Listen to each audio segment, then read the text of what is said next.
Okay, hello and welcome to another episode of Hiring and Inspiring. Today's guest is Oscar Penagos. Hey, man. Oscar, Yeah. hey mate. As far as Oscar, you speak Spanish, do you? lo siento, un poco. That's good. Hola, hola, hola, Oscar. That's a good enough. Yeah. Something you can say, can I go to a toilet or something like that? You sorted. Gracias, amigo. Yeah, good. Oscar joins me today. He's up in Brisbane. Recent connection of mine. He works in sales. He works as an account manager for Swagelok, Australia, New Zealand. Um, Background in engineering, and also has, as we've just touched upon, South American heritage, coming from Colombia. So we're looking forward to having a chat to Oscar today, understanding what he's been doing in his most recent role, and finding out a bit more about, let's say, his journey from coming from South America to now working in the sales industry and the industrial space, up in Brisbane. So, Oscar, mate, welcome to the show. How are you getting on? Good, man.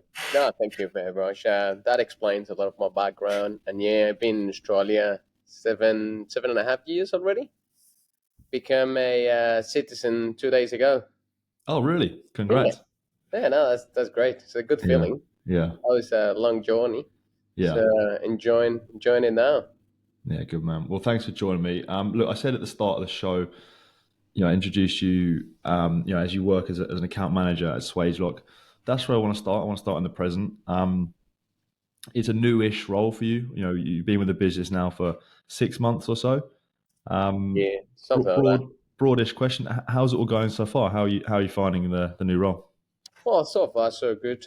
Still getting familiar with the portfolio, customers. It's a mix of mining, R&D, food and bev, and as well as the team. I mean, it's a big team. But I know everyone at the moment. So it's still getting in contact with few people in Melbourne or New Zealand. Everyone works different in a different way, so I'm still getting familiar with who to pair with, and who works with your style best, or who you can just actually have better communication. In terms of sales, increasing every month, I believe. And well, the longer you stay with the accounts, the better numbers you will be reflected on them. Mm. And in terms of life work balance, well, Swagelok allowed us to work from home. It's a substantial win, to be honest. And it's an early start, 8 a.m. and early finish, 4:30 for me. That's great, to be honest. That's one of the earliest training hours that I ever had. Normally it's like 8:30 to 5 or 9 to 6. 8 to 4:30 is not bad. 4:30 is a good time to go home, to be honest, and still having time to, you know, go to the city, buy a book, having a coffee. Still a couple of shops open. Yeah, nice man. Yeah. So, for someone who maybe is listening doesn't necessarily know too much about Swagelok, or what a sales role would involve for you guys, how could you how could you explain it in sort of basic terms, and what you're actually selling product wise, and how you're helping your customers, and who the sort of customers are mainly? That's one of the main questions for most of the new customers. Swagelok, it's very well known in oil and gas industry and a little bit of mining industry. They know all the portfolio, custom solutions, services of survey, as well as the regular portfolio. But for the rest of the industries, unfortunately, we only providers of fittings, and it's a shame because our portfolio goes further than that. We got gauges, we got proper panels that we can construct in our warehouse in Melbourne. So it's a big company with big solutions, but we need to reach the customers and trying to explain this. Otherwise, it makes sense. I mean, 70% of the business is on oil and gas. So obviously they fully into the portfolio. The reason I'm here is that they want R&D, food and bev, and all these other industries to grow. And in order to do that, we have to achieve them, having meetings, explain to them the rest of the portfolio. So to answer your question, yes, we do fittings, we do valves, but as well as we do custom solutions, panels, assemblies, as well as survey, such as leak test and advising, engineering advising, training as well, certified training. So most of people in the industry already have training on fittings, but they normally forget the basics of that. So we're trying to re-establish the basics for them, and refresh the knowledge in terms of fittings and tube bending and everything that you have to take into account when you installing any kind of fitting. Mm. So, what would a typical day look like, say, in the role? Hmm. That's like very much like any other sales role, checking emails in the morning, following up pending activities, and um, for many look for as many visits that you can arrange. To be honest, Yeah.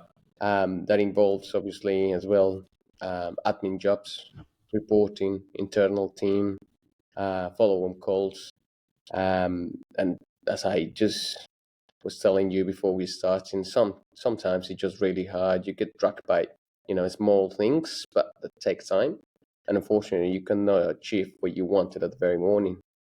Mm. I was going to ask that, main challenges so far that you found. What are the? It sounds like you're doing really well, obviously, but there are naturally some obstacles to overcome in any sales role. How are you? What are the sort of main challenges you faced? Do you think? Yeah, challenges. Well, I think Swagelok. Well, what I did before was more related to lab equipment and industrial equipment, such as um, flow meters, pH measurements, all of these, kind of electric stuff. Here, it's more mechanical. So the most difficult part is find the perfect time to actually be involved on the projects. When you're talking about instrumentation or lab equipment, since the very beginning, you have to be involved in the project. Since the very infrastructure part of the project until the very end. But when it comes to Swagelok, if you are too early, the end user cannot be interested in talking about fittings and panels and how to do the interface of the equipment basically. But if you're too late and everything is constructed, well, the opportunity is gone. So that the main challenge is actually find the perfect time to actually start talking about fittings, valves, tubing, and all of these kind of stuff. Yeah. And That's one of the sorry. main ones. The other one is perhaps arrange meetings with customers. As I told you before, most of my database now Swagelok because of fittings. It's kind of hard just make people exciting for talking about Yeah. fittings. It's just like, well, do you want to meet me and catch up? Yeah, well, we're going to talk about fittings. Obviously, it's not going to be at the very beginning interesting, but when they know about the rest of the portfolio, they're very interested in talking about solutions and surveys and the best way to actually make everything as a complete solution instead of just like fittings individually. Yeah. So is that in related into your sort of sales approach? You're not just selling a single sort of product. You're trying to aim to sell a whole A solution. whole solution, yeah. So, for example, if you're talking about destruction of a sample, so you need a full panel that prepare the sample to actually take it to the analyzer. Let's say oxygen. So you need to extract from the main line to going through a panel to remove, humidity, for example, and leave the gas ready to be analyzed by the oxygen analyzer. Yeah. That's something that we can do easily. Yeah. Yeah. Gotcha. And how about, I was going to ask, you mentioned your previous role more in the instrumentation space. That was more of an internal role, like an office based position. It was an internal role, yes. Yeah. And to be honest with you, I think that I should have never do the internal job. To be honest, that was so monotonous, and that was Okay. hard for me. That was a hard time for me. I mean, I'm not the kind of person who likes to be in the office the whole day doing repetitive activity. Mm. Um, like so many people are happy with that. Unfortunately, I'm not one of Yeah. those. But it seems that it's a mandatory step that you have to do before knocking the door for a account manager position. Um, Yeah. Yeah, that's unfortunate, but that what happens. If it was on my hands before, I would have done for perhaps 6 months and Mm. then move on. But you know, different circumstances allow me to stay with the company another 9 months. Yeah. Because I was going to Yeah, ask, how have you found that transition? Going from internal to then the external in the field in front of customers a lot more. It sounds like you're enjoying it. yeah, no, I'm very happy with that. To be Yeah. honest, it's a bigger team, so I found it more interesting. You got more interaction with part of your team.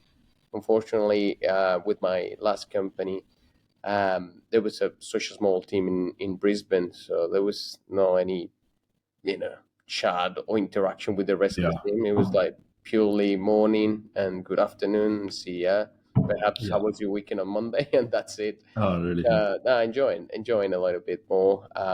Having a bigger team, there is much more banter Yeah. around, and yeah, it's enjoyable. As for the role, it's more being in contact with customers and making decisions. Being in charge of your own workload and how to deal with things is good. Instead of as an internal, you got so many ideas and you got interaction with customers, but unfortunately, the last call is from the person outside. So even if you don't like it, you have to follow instructions of the person or the external. That's something that can be frustrating for a person like me, unfortunately, Mm. and something that you have to get on if you want to stay in the company. But being an account manager, all of them are your calls, and that's great. Yeah. Yeah. Good stuff. Yeah, if you fail because you did a wrong call. If you win because you did the right thing. Yeah. No, I love it.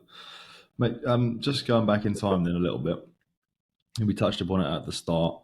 You moved across to Australia from Colombia 7 years ago now, Yeah, 7.5. 7.5 years ago. How do you sort of reflect on that move? What happened at that point in your life in Colombia for you to move to Australia at that time? Yeah. As soon as I finished my university, it was 2014. I started working with this company called Hack, Yeah. and it was very good, very good. Lots of dramas, hates, love. Hey, working in a company in Colombia is a completely different story than working in a company in Australia. Okay. It's like a big soap opera, basically. It's Okay. like a lot of gossip, hate, and it's a different story. But I did enjoy it. It's part Yeah. of our culture. We finish on Fridays. We're going straight away to the party, having drinks and stuff. Um, I don't know if it's good or not, but in Australia, it doesn't happen quite often. It has to be like a proper occasion to actually have a Mhm. couple of drinks with the mates and stuff. Well, the mates from the office. And then people going with the family, which is good as well. I mean, don't get me wrong, but in Colombia, even when they had family at that time, all the people on me, they didn't care. They went for a couple of drinks with me and having a long party. I enjoyed it so much. That point, I had this boss called Nestor. Um, I think it's one of the best boss I ever had. However, really hard to deal with.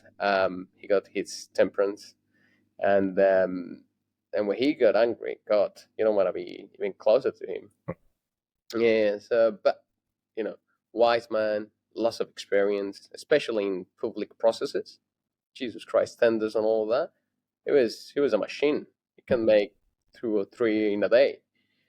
So lots of experience over there, problem solved, industry experience, lots of meetings with customers. That was all the things that you need to actually have in a proper school to go to account manager position in any place of the world. Um, Most of the things in Colombia, or most of the deals are based on price. Unfortunately, quality and suitability are kind of the second thing. Unfortunately, Yeah. um, most of the sales are driven by price. So the added value has to be really well set to avoid that barrier of the price. Hack is top quality at the moment. And to convince a customer to get hack, you have to just actually show the data and well, tell them why they should have hack instead of another cheaper product. That was one of the challenges working with hack at that time. And then, so what brought you about to go? I'm going to move to Australia. What happened there? Oh, true. I forgot that. Sorry. You forgot my question, No, man. mate. Yeah, no, I was. Yeah, it's all of these memories just took me to there, and I completely forgot the question. Sorry, man. So yeah, I was one day looking at Nestor, and he was at that time speaking in English with a customer in America. I think I was thinking, this is myself being extra confident and cocky. The only difference between this guy and me is the English. So I couldn't speak any English at that time. I was Okay. talking about 2014, 2015. So I was thinking, if I could speak English, surely I can have that position easily. I was completely wrong, but that was my thought. And I said, well, let's try to learn some English. So I tried like different courses and stuff like that in Colombia, and it didn't work. I mean, you have to be involved in the culture and Yeah. involved for an English environment to actually get it properly. So I just decided to, go to any country that speak English as a native language. You see options like Canada or America or Australia. To be honest with you, I didn't even think of Australia at the very beginning. It was a Mhm. friend called Harold say, "Have you ever thought of Australia?" And I'm like, "Not really. No, Australia. It's like, like." One of these countries that doesn't have buildings. I was like, no, mate, that's the country. And I was like, really? Oh, let's have a look. And yeah, I didn't know at that time much about Australia. Start to talk about, these kind of agencies that send people to learn English and stuff like that. We start to talk about Australia. They convinced me really bad. My intention at the very beginning wasn't, stay in the country. It was purely English and say, yeah, Yeah. 6 to 9 months learning English and come back to get my boss position. Basically, that was the plan. And yeah, essentially because English. And then once after, well, it took me around 2 years to actually speak proper English. Oh, it was before it was broken as. Not that it's not now. Now it's broken, but not that much.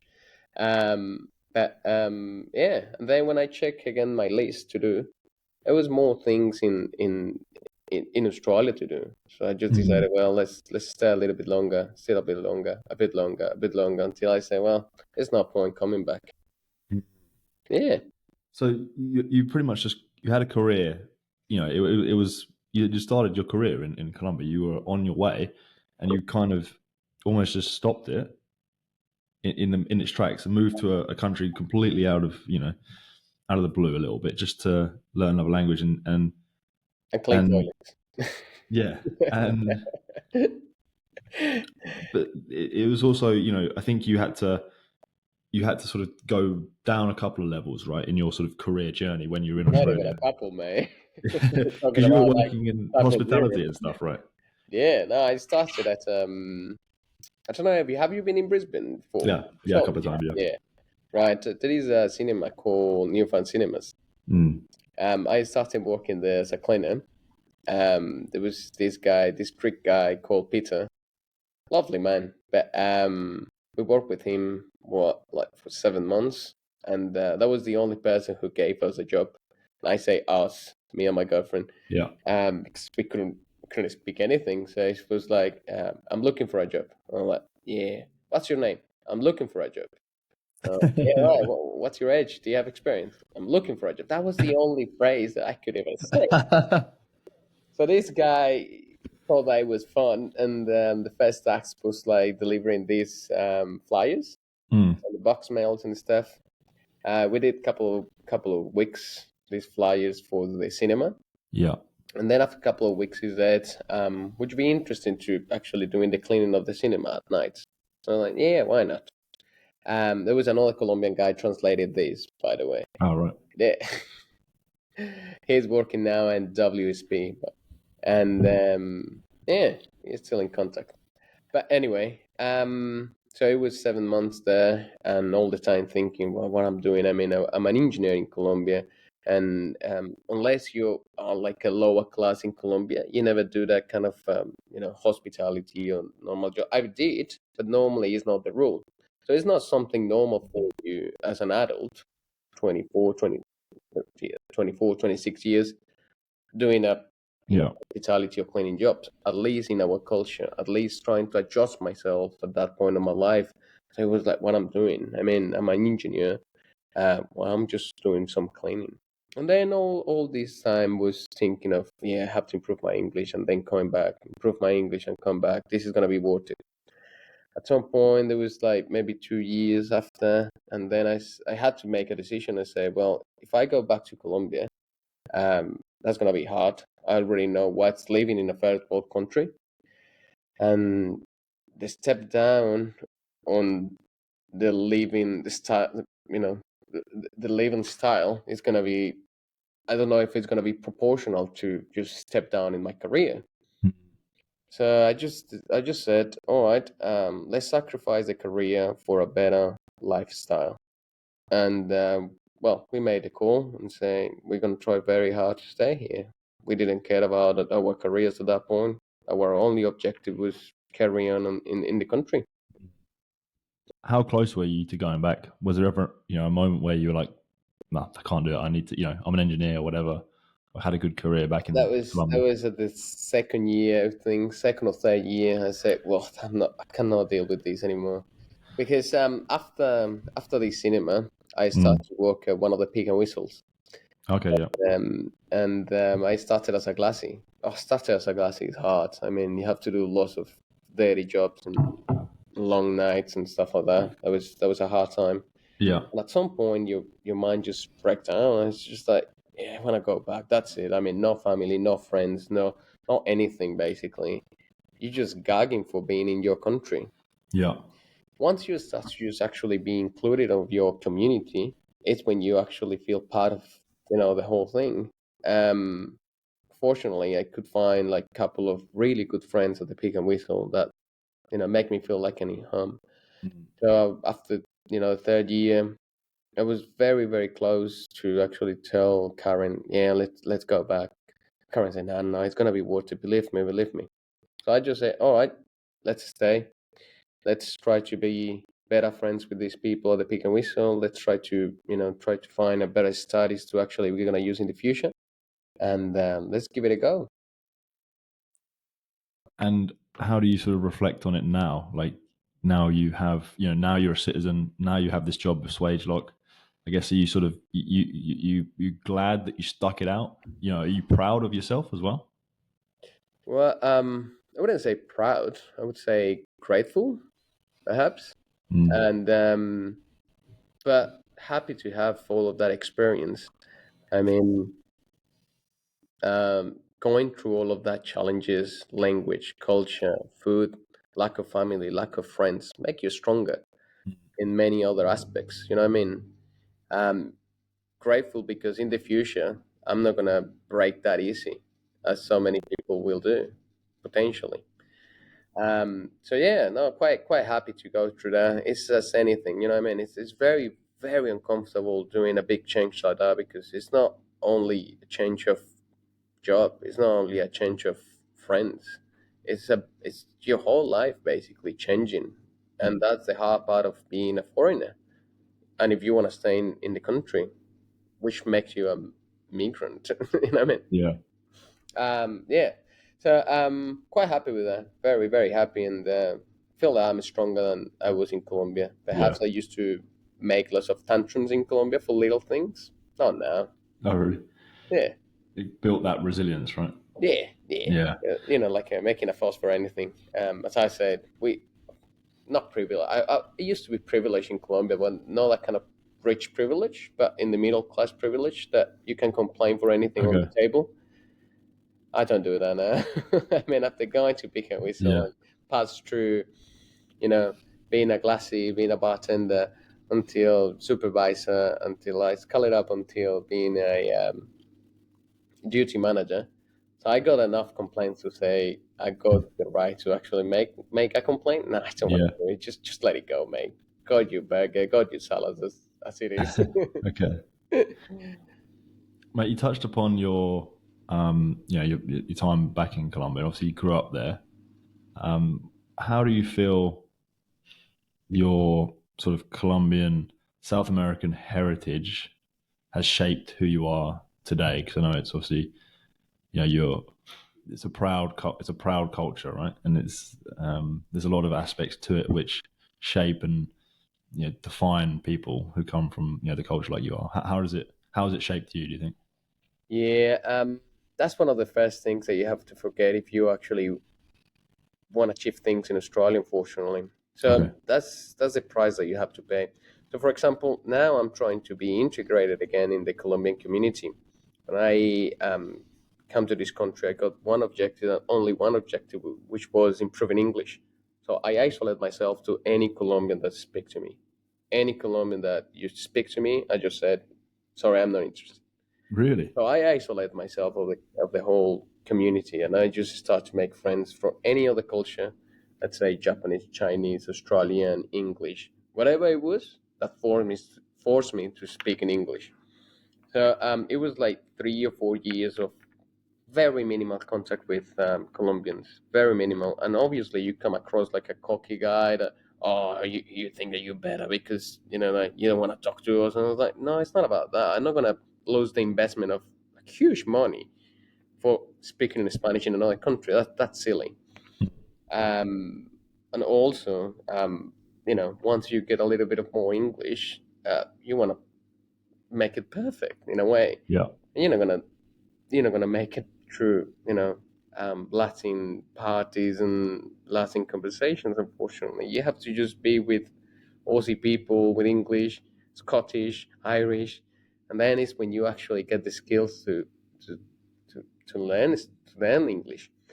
Coming back to your question, I'm trying now to be more involved with my community. I feel happy. I've never used the word proud, to be honest. Proud is something that is not related to be humble, unfortunately. Okay. And I don't. I try to avoid that kind of word, unfortunately. But I feel like I need to be more involved with my community. I normally talk to Karen and say, I'm grateful that I was born in Colombia. Otherwise, I wouldn't feel how I feel in Australia. Mm. So, you coming from England, are you?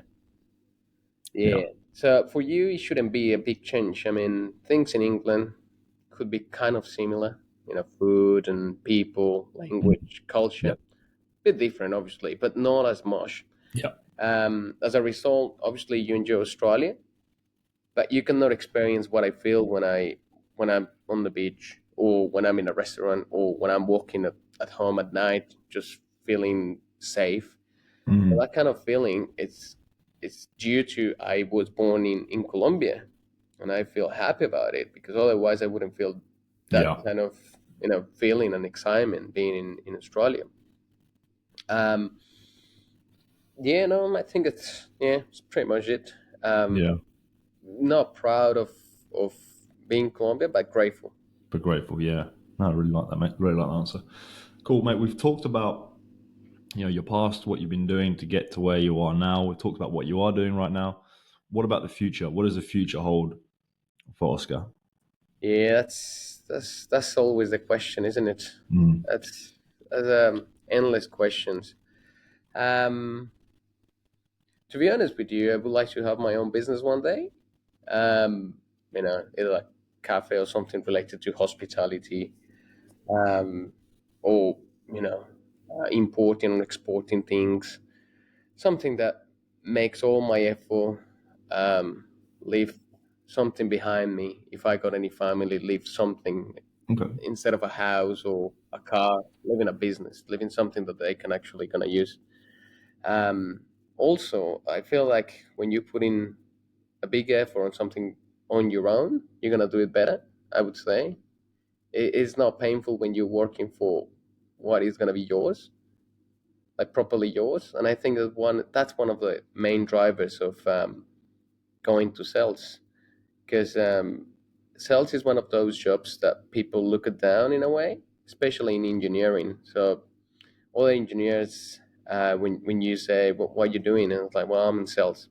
Oh, all right, yeah, no, that sounds good, but I would like to have like a real engineering job. And I was like, all right, this guy's a cunt. Um, Sales for me, it's the only work that your work is going to be rewarded according to the intensity that you put in it or the big effort. So you put a good effort, you got good money. You don't put effort, you don't get money, mate. As simple as that. Engineers are really, really, I don't know how to describe it, but it can be rude in a way. The ones that are at the plant all the time, doing like rotary shift at night, at day, all the time, sweaty. They think that they're the best because they do that. I hate that. Fuck that. That's something that I don't want to have in my life. I mean, as much as I enjoy the engineering, the intriguing, the challenges of engineering, I don't want to put myself in a plant and spend my life most of the time over there. I like to be on the road, Yeah. having meetings, having perhaps a coffee, looking some figures, looking for trends, looking for strategies. That's something that we actually design for, not for being on a plant, checking the temperature of this meter or checking the pressure here and being called at 2 in the morning. Oh, the production plant is gonna, stop at any minute. Could you come in here? Oh God, that's something that I wouldn't prefer really. And then because that, they feel a little bit better. I think I silly. But yeah, coming back to your question, I think that the future is in sales. That's one of the Yeah. if you listen up the richest people in the world and ask for advice, they say go for sales, go for sales. That's the first step that you have to do before you have your own business. You have to remove that ego. You Yeah. have to remove all that shame to talk to people. You know what I mean? You have to be connected with them. You have to be comfortable around people. You have to know how to make deals. You have to know about suppliers, distribution, chain, different things. And that's Mm. something that you learn in sales, essentially. And that's what I want in my life. What about one final question for you, mate? What about success? What does success mean to you? And I appreciate there might be some crossovers to what you've just said there. But more That's broadly speaking, this can be personal as well, outside of work. What does success mean to Oscar? success. That was one of the questions that really, really takes time to answer. That change every year. Every single time that I Yeah. ask a question, like couple of years, changed the answer changed. Mm. It used to be when I used to be in Colombia more materialistic Okay. in terms of having cars, houses, and all these, going to the best restaurants, having the best suits. These days, it's more about living according to human nature. Um, you know, living a life according to wisdom, justice, courage, temperance, all of these virtues that actually make your life having more sense. If I can live a life like that, that's successful. That's success for me, at least. And if I do that at the very end of my life, that's what I think now, that my life would be successful. Mm. Important things, yeah, houses, cars, all of these. It's nice to have it. If I don't, I can live without them. But living without a life, a virtuous life, could be hard. So it's more about knowing your values and staying true to them. And if you can do that, It's then that's success. Yeah, it's living about the Mm. our own nature. Helping others. I always put this example. So in the past, for example, being a butcher used to be like a good job, but not because they are the providers of the food or anything. The community used to be a little bit smaller, but you have a big part of the role in your community. So it was the butcher, the barber, all these people were really recognized in the communities because they make an impact in the community. It used to be, oh, look at the butcher, that gives the Yeah. best meat, best cuts. Look at the barber. They used to make a huge impact in the community. As the communities start to be bigger, our life is not making any more impact in life in the community. Sorry. So, for example, you working in BSM, I'm working in Swagelok. What's our actual input in the Yeah. community? We are just part of the machine. You know what I mean? It's just There is not any input. If we don't l- help others or make an impact in the community, life feels a little bit empty. It's just like what I'm doing with my life. I mean, I'm Okay. just waking up and not doing anything else. Making an impact is something that makes you feel full.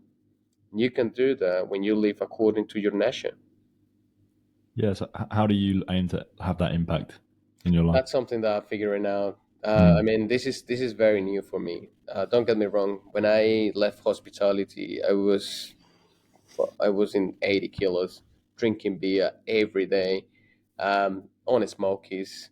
That was the worst version of myself ever. Mm. I never seen myself lower than that. Start to working with my last company and start to just all this process of being on the track again.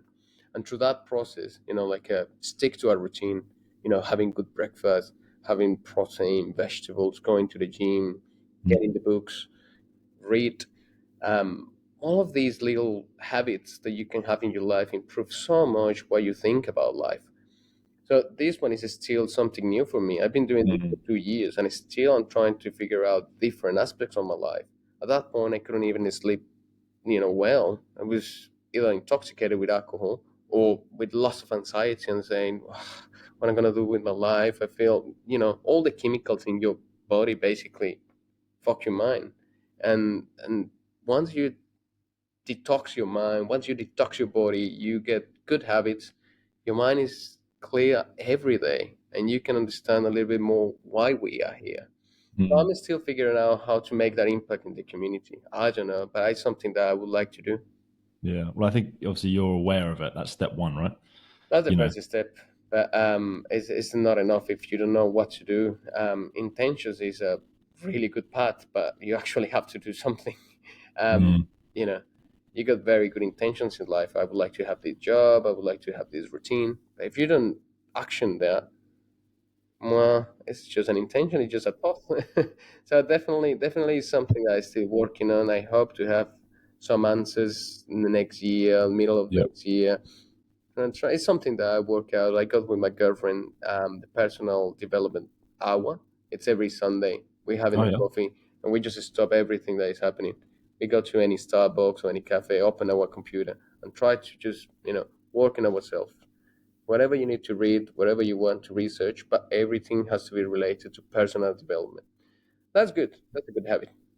Yeah. I love that. Any sort of advice or any tips, any things you read in that hour or Yeah, anything? yeah. I think that the best tip is, something I can tell to people is, you have to have your objectives very clear.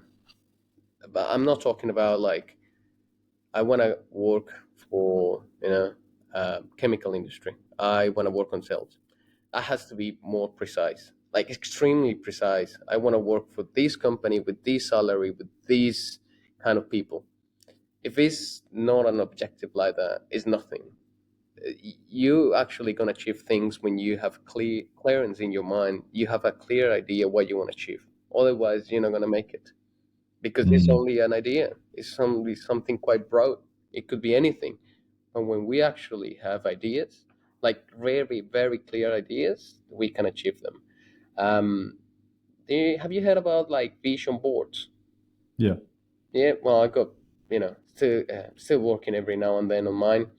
It's but you have every morning what you have to have clear on the day and say, well, this is when I'm gonna go. Mm. This exactly images but I wanna be. So you're going through that. It's actually helpful. I didn't believe that in the past, to be honest. It's not something that is going to make you rich. It's not something that is going to make you better person. No, it's nothing about that. It's just having your objectives clear every morning. That's it. Yeah. Uh, the results are not going to be good because you have that in your world. Definitely not. But what I can guarantee is that that's going to happen. Yeah. Very visual. Then it's like Very it's there visual. every Yeah. day. Yeah. It's I don't know. Our minds work in ways that we don't know, unfortunately. But that's one of the things that it's always common. You see something. It's like this saying, "Monkey does what monkey sees." Okay. Yeah. Yeah. If I start to just yawn or do this, unconsciously Mm. you're gonna make it, mate, because you're just looking at that. Yeah. Yeah, that's one of the things. Yeah, having clear ideas, having dreams, but clear dreams. Yeah, interesting. I mean, that's as you say, everyone's mind's different. For me, it's like I tend to work. I tend to set like I try and have like a purpose, a bigger purpose. That's almost like a, and those purposes are like never ending. So I'm all because I'm better in pursuit of a goal rather than actually when I hit the goal. So I prefer chasing the goal. So I set these big purposes or these big sort of visions, and they're often a little bit vague, if that makes sense. So I don't. They're often not that specific, but they're just long, never-ending, infinite games that I'm playing. So one of my goals is to be, one of the best recruiters in this country, Yeah, run the best recruitment team, business unit in this country, in my sector, and that's almost quite broad. It doesn't really, it's not. yeah, There's no way to define it, but that's the sort of overarching goal, and it's an infinite game that I'm playing. And off the back of that, I set goals to sort of reverse engineer. So how do I do that? And then it's like, right, you do that, and it's sort of whittle it down to sort of, right, what am I doing on that day to achieve that overall? the big picture. Yeah, Yeah, yeah. Well, yeah, as long as you got the steps together, um, I think that's the most important. But honestly, it's whatever works for you. For me, yeah, it works having a clear thing. If for you the re-engineering all the time works, that's as well perfectly well. But the thing is, having dreams and clear dreams where you want to go, that's a big key. That's yeah, something that you have to establish in your life. Otherwise, I got these friends of mine that all they are dreamers. And there's good dreaming, but it's just like I want to have my own business. All right, what you want to do? I don't know, something that make me money. And I was like, all right, any ideas? No, just money and be free. And it's like, all right, no, this is not working, man. I mean, um, it's just these broad ideas that don't take you to any place. There is no any steps. There is no any development on that, and uh, yeah. and they just carry on saying the same weeks and weeks and weeks and weeks, and I'm like, you're all the time saying this shit, but you're never doing anything. Well, that's it. That's the difference. Talking and doing is so different. Like Exactly. I That's heard the something. difference. That's the difference between. Sorry for interrupting. No, no. That's the difference between knowledge and wisdom. So, do you know how to clean a window? You know how to do it, right? You, do you? Yeah, Yeah, but how often do you do it? You know what I mean? yeah. Not often. Yeah. Not often. So you got the knowledge, but you know wise on cleaning windows. So Mm, that's the only difference. I can get lots of knowledge, but if you don't actually using it, well, it's not worth it. yeah. Have it. No, I heard something the other day. It was like I got it here. It's like talking about doing the thing Mm. isn't doing the thing. Okay. Scheduling time to do the thing isn't doing the thing. Preparing time to do the thing isn't doing the thing. Talking, messaging your mates about doing the thing isn't doing the thing. Beating yourself up about not doing the thing isn't doing the thing. Just do the thing. So Yeah, rather than talk, definitely, do. definitely. That's a very very clear representation of what we're talking Mm. about here. Yeah. Obviously, I have to say though, add on that, there is a lot of things that happens in your mind, in my mind, and somehow verbalizing it helps a lot. That's something that I have to admit. When you talk Okay. to someone and actually all these thoughts, because these are rebel thoughts, it's lots of dreams, ideas, lots of things happening in your mind. But when you verbalize them, you actually develop them. So I would say that maybe talking about them helps a little bit. Mm. But obviously, cannot stop in speaking about it. You have to or write it down or do something about Yeah. it. Yeah, I love it. Yeah. Oscar Penagos, really enjoyed the chat, mate. Thank you very much for taking the time to come on my show, talk me through your journey. I think um, it's really an inspiring story. I love how your career has sort of gone the ups and downs and the journey and the persistence that you've shown to sort of stick things out and to sort of end up where you are today and still with sort of lots and big dreams ahead. Mate, I really appreciate you sharing the journey, and I think there's a lot to take away from that episode. So, Gracias, amigo. Yes, I'll talk to you soon. Thanks for coming on, mate. is really appreciated. Thank you very much. And all right, hope to see you soon. Hey, Adios. take care, man. Bye bye.